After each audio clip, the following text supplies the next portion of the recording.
ଦେଖନ୍ତୁ ମୋର ଭାଇମାନେ, ରାମ ଲକ୍ଷ୍ମଣ ସୀତା ଗଲେ 14 ବର୍ଷ ବନବାସକୁ।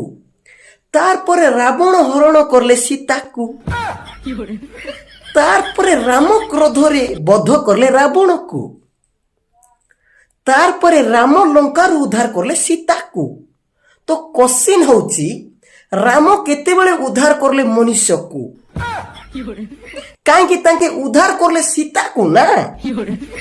ତେଣୁକରି ମୋର ଭାଇମାନେ, ସବୁ ଧର୍ମଶାସ୍ତ୍ର କହୁଛି ରକ୍ତପାତ ବିନା ଗୋଟେ ମନୁଷ୍ୟର ଉଦ୍ଧାର କେବେ ହେଇପାରିବ ନାହିଁ, ପାପ ମାର୍ଜନା ହେଇପାରିବ ନାହିଁ। ତେଣୁକରି ମୋର ଭାଇମାନେ, ପ୍ରଭୁ ଯୀଶୁ ଖ୍ରୀଷ୍ଟ ଆସିଲେ ଜଗତକୁ ମନୁଷ୍ୟକୁ ମୁକ୍ତ କରିବାକୁ, ମନୁଷ୍ୟକୁ ପରିତ୍ରାଣ ଦେବାକୁ, ମନୁଷ୍ୟର ପାପରୁ ଧୌତ କରିବାକୁ।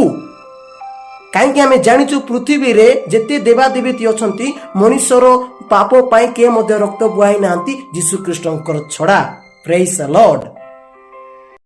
ଆଉ ଏଇ ଭାଇ ତ ଆପଣ ମାନେ ପ୍ରାୟ ଲୋକ ଜାଣିଥିବେ, ଭାଇ ଜଣକ କୋରାପୁଟର।